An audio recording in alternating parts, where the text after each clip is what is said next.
Hi, this is the screencast presentation for Team Lynx to demonstrate our application. So, whenever a new device uses our game, the first time the device uses the game, you'll be presented with this screen to enter your name, and we use this for the statistics to record who who plays what games. So we'll enter our name and press done, and we get our main screen where we have the options of player, one player, two player, and online. So we're going to start off with a two-player game, and this will show that we have a new game, a new Sungka game board in a starting configuration, and this is designed with the two colors to represent each player's trays and the relevant player's stores. And what happens is with our application is that each color, while the trays are lit up, it means they are active. So for the first round, we have a simultaneous round, which means that we refer to this as a race state to see which player will go first after this turn. So we'll go ahead and play our first turn. So the red player, player A, has won because they initiated their move first. Therefore, they now get assigned to the next turn. So with this application, we designed the application using an event bus. So the event bus takes all the events in a central place and distributes these to an event handler that listens for these events and does the relevant actions. So we'll play another turn, and you'll see that when it's the next player's turn, the colours of the trays will be highlighted to show that it's player B's turn. They are also it also greys out the other players' turns to show that these trays are not active for the player to take their turn. So we also showed that as the shells move around the board, they are animated.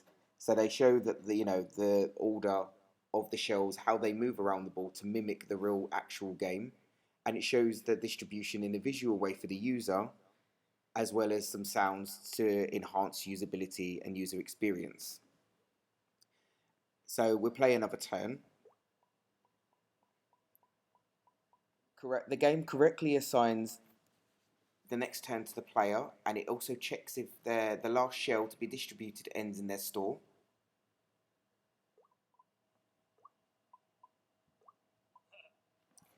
In this case, if a small steal happens, is where the capture rule applies.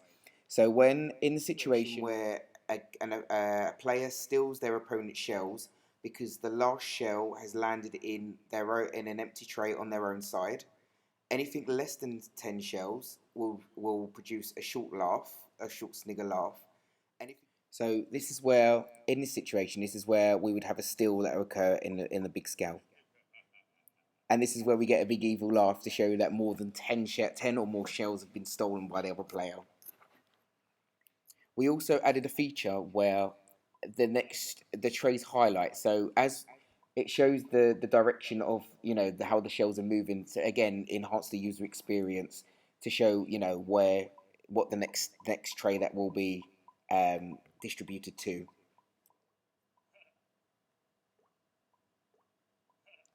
Okay, so demonstrate the one player game, which is where you play against an artificial intelligence player.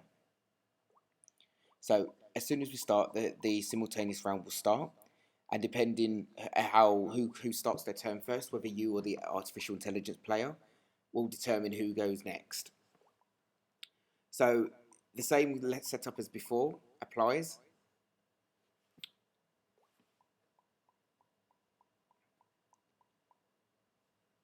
Where the first turn you have to try and execute your first turn first, then you'll be allocated the next turn. And the artificial intelligence makes its move using a strategy-based selection, which looks at the possible moves that can be made and determines the best possible move that it can make against you.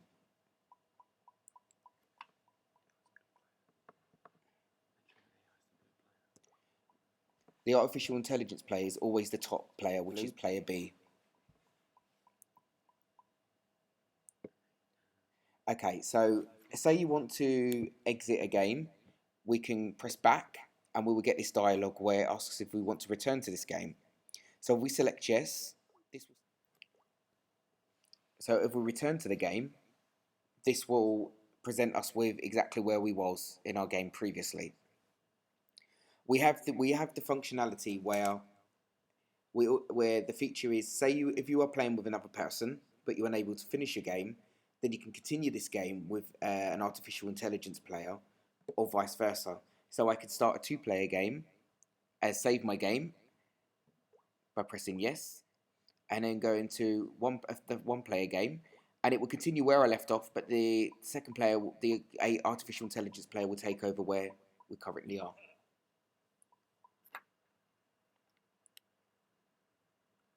So now we can demonstrate the networking feature where we implemented using Wi-Fi Direct. So we go to online, and one device presses the host button to host the game.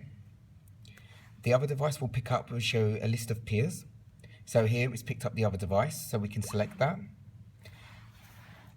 And now both devices are taken to a game board. So each device, the bottom player represents the local player to that device, and the blue player as player B would show the other player's device. So we're going ahead and do a move on one of the devices, and the updates automatically happen on the other device.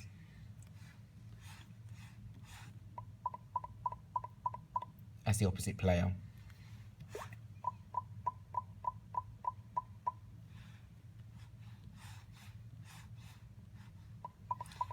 So this will do the same concept as the two-player game, where it would only highlight the trays that are available for the current player to play with.